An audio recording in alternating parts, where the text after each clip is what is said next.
बिस्मिल्लाहिर्रहमानिर्रहीम। अस्सलाम वालेकुम नाज़रीन, आप यूट्यूब चैनल देख रहे हैं। मैं इमरान खान हूँ। नाज़रीन, वजाहत सईद खान साहब जो एक जर्नलिस्ट हैं, पाकिस्तान में बड़ा लंबा अरसा काम करते रहे हैं। हालात की वजह से, मिलिट्री एस्टेब्लिशमेंट के गुस्से की वजह से वो अमेरिका में रहते हैं। उनकी एक इतला या ख़बर की वजह से, जिसकी वो ख़ुद भी तस्दीक नहीं कर सके, एक खलबली मच गई पाकिस्तान में।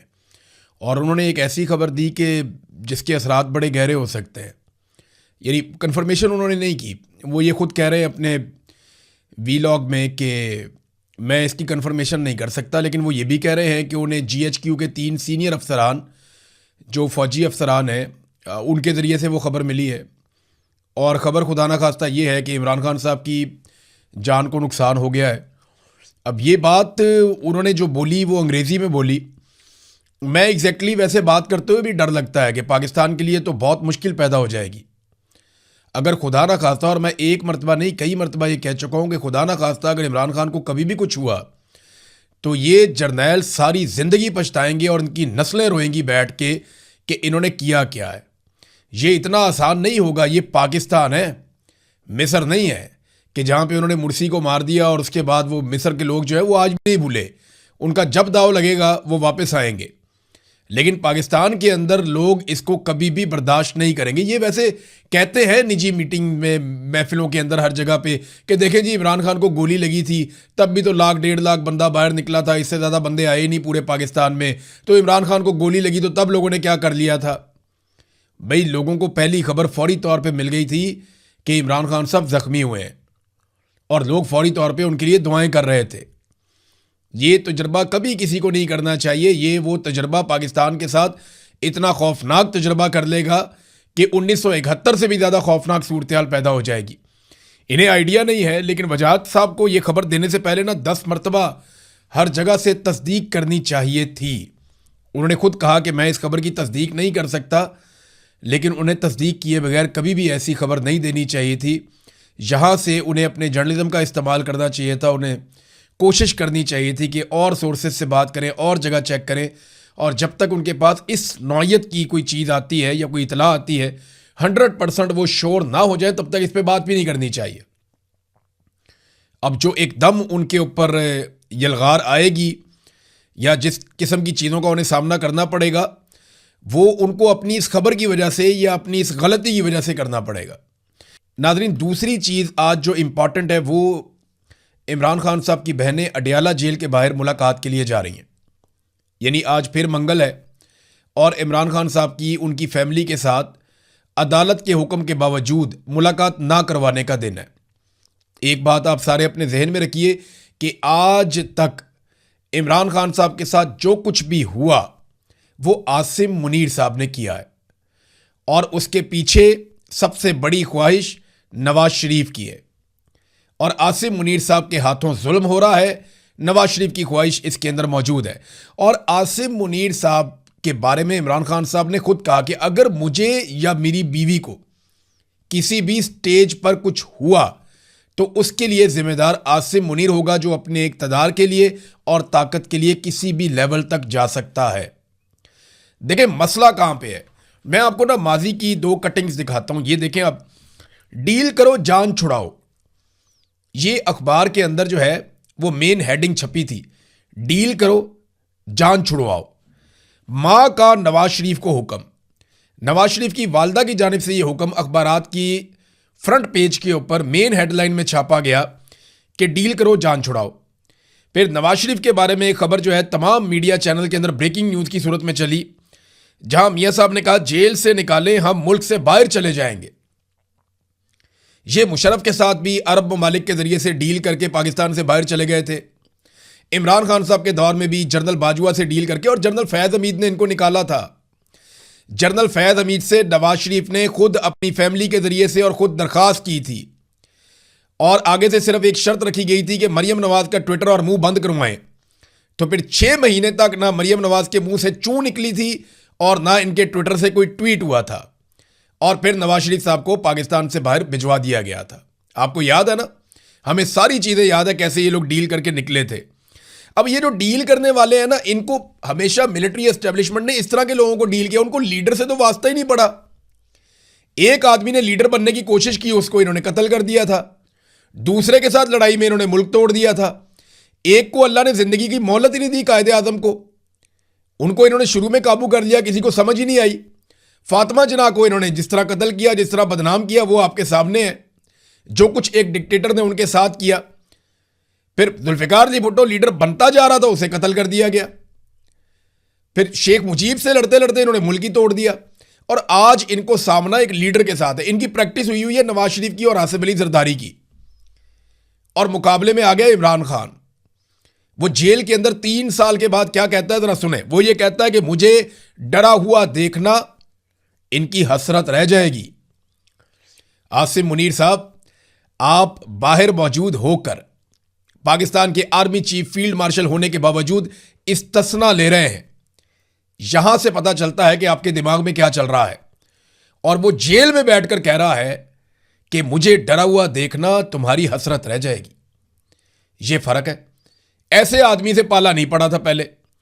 वो ये कहता है कि मैं मर जाऊंगा मगर यजीद के सामने बैत नहीं करूंगा। यजीद तो कब का मर गया, लेकिन हर दौर का एक यजीद होता है। तो इमरान खान साहब इनको यजीद मान के, जालिम मानकर चल रहे हैं।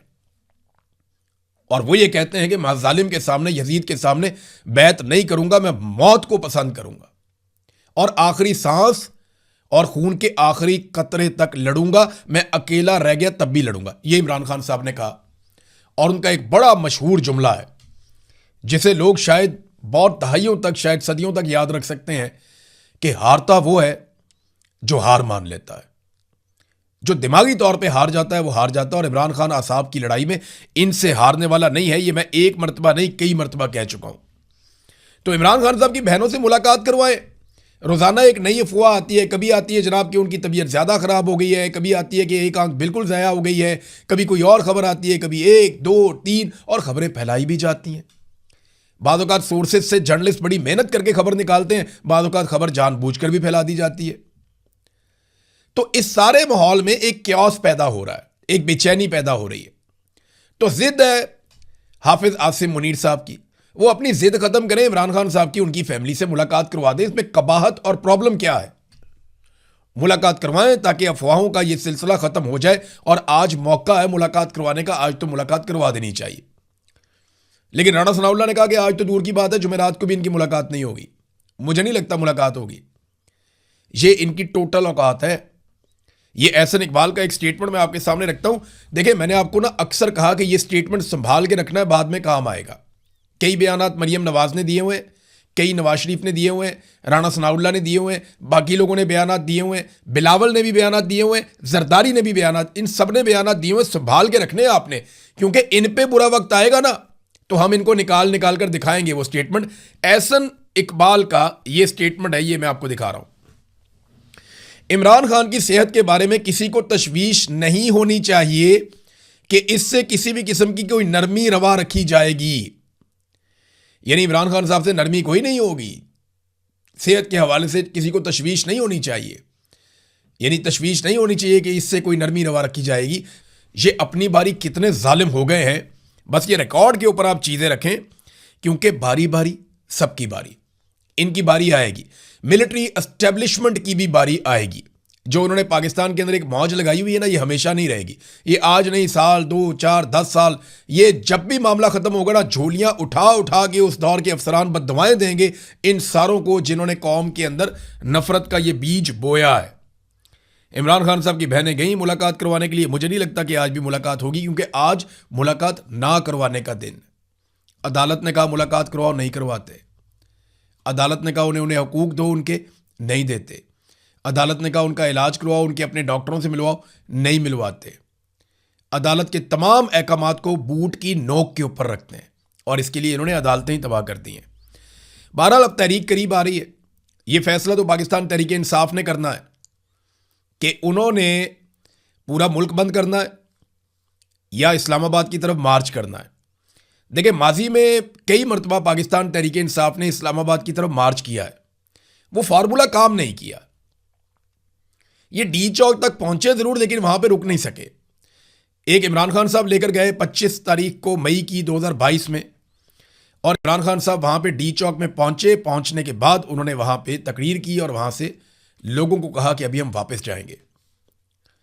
अली अमीन गंडापुर 2 मरतबा गए, 1 मरतबा तो वो गायब हो गए रास्ते में से ही और वो चले गए केपी हाउस में चाय पीने लोगों को छोड़कर। 1 मरतबा उन्होंने पहाड़ियां क्रॉस की और दूसरी मरतबा गोली चल गई और वो वहां से अलीमा खानम को लेकर निकल गए। लोगों को कह कर गए थे पहली गोली मैं खाऊंगा, और वहां पे लोगों को गोलियां खाते हुए छोड़कर अली अमीन गंडापुर सब चले गए। ये भी बड़ी, और फिर बाद में ये लोग गवाह भी नहीं बने, विटनेस भी नहीं बने। जो जुल्म इनके लोगों के साथ हुआ, इन्होंने आकर अदालतों में गवाहियां तक नहीं दी। अंदाजा करें आप। तो अब ऐसा क्या किया जाएगा जो पहले से मुख्तलिफ हो? ये फैसला तो पाकिस्तान तहरीक इंसाफ की क़यादत ने करना है, लेकिन इन्हें कुछ पहले से मुख्तलिफ करना पड़ेगा और पहले से हट कर करना पड़ेगा।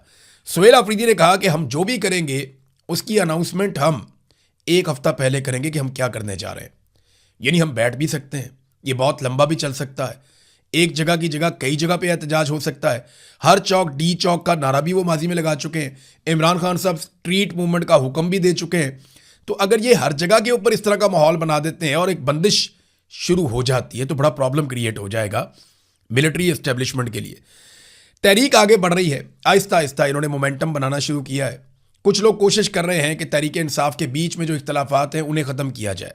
कुछ सीनियर लोग हैं पाकिस्तान तहरीक इंसाफ के, वो अपने तौर पे कोशिश कर रहे हैं जो सोशल मीडिया और पीटीआई के लोगों के बीच में तल्ख जुमलों का तबादला हुआ वो भी मामला ख़त्म हो जाए। ये कोशिश हो रही है और हो सकता है ये कोशिश कामयाब भी हो जाए। लेकिन एक चीज़ मैंने अजीब देखी कि सुहेल आफरीदी साहब ना सिर्फ इंटरव्यूज़ दे रहे हैं, उनमें इमरान खान साहब के बारे में बात कर रहे हैं, बल्कि वो इंटरव्यूज़ अब टीवी चैनल्स पे चल भी रहे हैं। ये नई चीज़ है। ये नई चीज़ क्यों है, इसको आप 2 या 3 एंगल से देख सकते हैं। नंबर 1 ये है कि मिलिट्री एस्टेब्लिशमेंट इस दबाव को कम करना चाहती है। Number 2, military establishment peoples party और पीएमएल-एन पे दबाव डाल के उनसे कोई काम निकलवाना चाहती है कि ठीक है ये देखें ये आ गए, ये देखें इनके इंटरव्यूज भी चल रहे हैं, तो फिर आप बात हमारी मान जाएं, वरना तो फिर ये आ रहे हैं, फिर क्या करेंगे। तो बहुत मुमकिन है कि पीपल्स पार्टी और पीएमएल-एन पे दबाव डालने के लिए भी ये थोड़ा सा मार्जिन दिया गया हो कि ठीक है टीवी चैनल पे, लेकिन जो भी हो रहा है ये अच्छा ही हो रहा है। यानी वो बातें जो टीवी चैनल्स पे नहीं हो सकती थी कम से कम वो हो तो रही है ना। कम से कम थोड़ी सी फील्ड तो मिली पाकिस्तान तहरीक इंसाफ को। अब इसके ऊपर भी कई लोग ये कह रहे हैं कि जनाब सुहेल आफरीदी साहब को क्यों मौका मिल रहा है।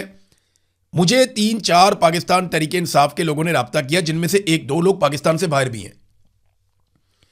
उन्होंने कहा हम हैरान हो गए, जो एंकर्स इमरान खान साहब के बुग़्ज़ में लुथरे हुए हैं उनकी टीमों ने हमें पैगामात भिजवाए कि वो हमें अपने टीवी चैनल पे लेना चाहते हैं। ये मैं आपको एग्जैक्टली बता रहा हूं। 2 ऐसे लोग हैं रहनुमा पाकिस्तान तहरीक इंसाफ के, जिन्हें पाकिस्तान के टीवी चैनल्स के ऊपर दिखाना सख्ती से मना था, उन पे पाबंदी लगी हुई थी।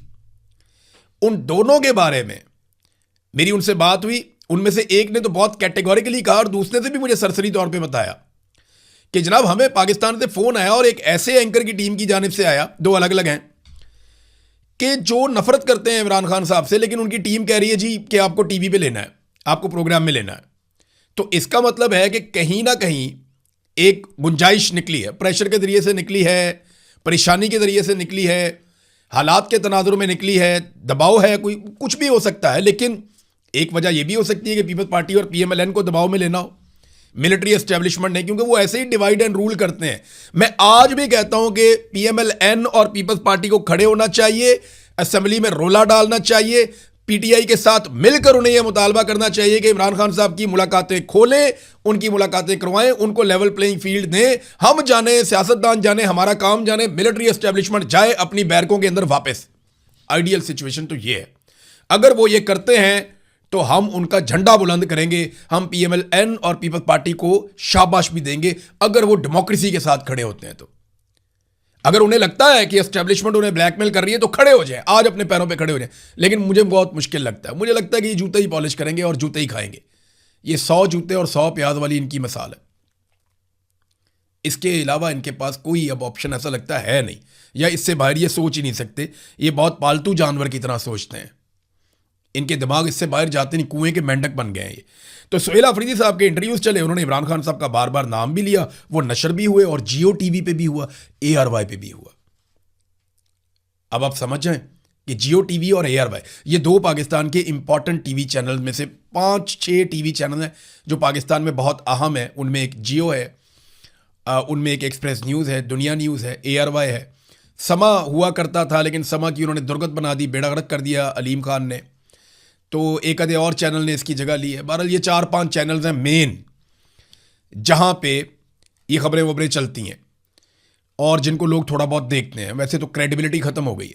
तो अब ये टीवी चैनल जो है वो ये इंटरव्यू चला रहे हैं। सोहेल वड़ाइच साहब जो एक सीनियर सहाफ़ी हैं, उन्होंने एक पैंतरा बदला है। मैं हैरान हो गया कि इनको क्या हो गया इस मौके पर। ये सारी चीज़ें जो है ना कुछ आपको समझा रही हैं। ये आहिस्ता आहिस्ता हमारे सामने चीज़ें खुलेंगी कि एक्चुअली ये हो क्यों रहा है सारा कुछ। सोहेल वड़ाइच साहब ये वो सहाफ़ी हैं जिन्होंने नफरत बहुत ज़्यादा फैलाई थी। इन्होंने एस्टेब्लिशमेंट के फ़ायदे के लिए गलत तजज़िये पेश किए थे। इमरान खान के मुकाबले में हमेशा इन्होंने एस्टेब्लिशमेंट को सपोर्ट किया था। यानी इन्होंने कहा था कि इमरान खान इलेक्शन हारेगा, बिल्कुल हारेगा। ये इन्होंने झूठ बोला। एस्टेब्लिशमेंट के सामने इमरान खान सरेंडर करेगा, इनको कर देना चाहिए, ये हमेशा कहते रहे। बुशरा बीबी का इन्होंने मजाक उड़ाया, अलग अलग तरह के कमेंट दे के, अलग अलग तरह के कॉलम लिख के। इन्होंने जो मजलूम है उसको हमेशा कसूरवार ठहराया, जालिम को कसूरवार कहने की बजाय। यानी सोहेल वड़ाइच के आप बेशुमार कॉलम्स, बहुत सारी तहरीरें आप उठाकर देखें तो वो जालिम जो है ना उसको कुछ नहीं कह रहे, वो मजलूम को कसूरवार कह रहे हैं कि तू मार क्यों खा रहा है। और इसके ऊपर मैं कई मरतबा तनकीद भी कर चुका हूं। लेकिन अब उन्होंने एकदम तेज तरीन इंटरव्यूज देना शुरू कर दिए और इन इंटरव्यूज में उन्होंने खुद को निस्बतन इमरान खान का हमदर्द साबित करने की कोशिशें शुरू कर दी हैं। ऐसा क्यों हुआ? इसके भी 2 रीज़न हो सकते हैं।